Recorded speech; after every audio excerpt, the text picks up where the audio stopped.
များတွေရဲ့ထင်မြင်ချက်တွေမှာအမှန်ရှာကြည့်ပါ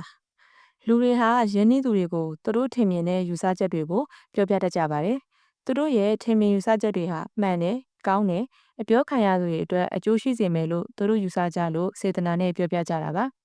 ဒါပေမဲ့သူတို့ရဲ့ထင်မြင်ယူဆချက်တွေကိုကြားလိုက်တဲ့အခါမှာကျွန်တော်တို့ဘယ်လိုတုံ့ပြန်ကြသလဲစဉ်းစားကြည့်ရအောင်ပါ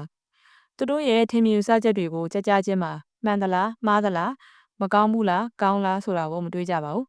မိမိတို့ရဲ့ထင်မြင်ယူဆချက်တွေနဲ့မကိုက်ညီကြရင်ချက်ချင်းပဲသူတို့ရဲ့ထင်မြင်ယူဆချက်တွေကိုစိတ်ထဲကနေပယ်ချလိုက်ကြပါတယ်။ဒါမှမဟုတ်သူတို့ရဲ့ထင်မြင်ယူဆချက်တွေအပေါ်မှာအပြစ်ရှာပြီးတုံ့ပြန်ဝေဖန်လိုက်ပါတယ်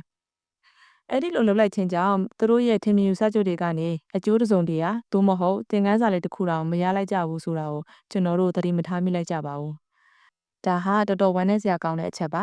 ။တကယ်ဆိုရင်လူတွေရဲ့ထင်မြင်ယူဆချက်တိုင်းကိုမကောင်းဘူးလို့တင်ကြုံပြောလို့မရပါဘူး။တချို့ထင်မြင်ယူဆချက်တွေမှာမှန်တာကောင်းတာတွေပါနိုင်ပါတယ်။ဒါကြောင့်ကျွန်တော်တို့ဟာတခြားသူတွေရဲ့ထင်မြင်ယူဆချက်တွေကိုစိတ်ထဲကနေပယ်ချလိုက်တာသို့မဟုတ်အပြစ်ရှာပြီးတုံ့ပြန်ဝေဖန်တာတွေကိုချက်ချင်းမလုပ်သင့်ပါဘူး။သူတို့ရဲ့ထင်မြင်ယူဆချက်တွေမှာမှန်တာကောင်းတာတွေပါလေမလားဆိုတာကိုစူးစမ်းစိတ်နဲ့နားထောင်ကြည့်သင့်ပါတယ်။အဲ့ဒီလိုလုပ်ခြင်းဟာကျွန်တော်တို့ကိုအကျိုးရှိစေမှာပါ။ကျွန်တော်ဟာအရင်တော့တခြားသူရဲ့ထင်မြင်ယူဆချက်တွေကိုကြားရင်နားမထောင်ပဲချက်ချင်းပယ်ချလေးရှိပါတယ်။ဒါမှမဟုတ်သူတို့ပြောတာတွေမမှန်ဘူးလို့တုံ့ပြန်ပြောပြီးညင်းပယ်တတ်ခဲ့ပါတယ်။အခုတော့အဲ့ဒီလိုမျိုးမလုပ်တော့ပါဘူး။သူတို့ရဲ့ထင်မြင်ချက်တွေမှာမှန်တာလေးတွေပါမလားမိမိအတွက်အကျိုးရှိရလေးရပါမလားဆိုတဲ့စူးစမ်းစိတ်နဲ့သူတို့ပြောတာတွေကိုတည်တည်ချာချာနားထောင်လာပါတယ်။အဲ့ဒီလိုလုပ်လိုက်တဲ့အတွက်အခုလိုအသိတွေရလိုက်ပါတယ်။အရင်ကမှန်နေရလို့ခံယူထားတဲ့ကျွန်တော်ထင်မြင်ယူဆချက်တွေဟာမှားနေတယ်ဆိုတာကိုသိလိုက်ရတယ်။မသိသေးတဲ့အချက်လက်အသစ်တွေကိုသိလာရတယ်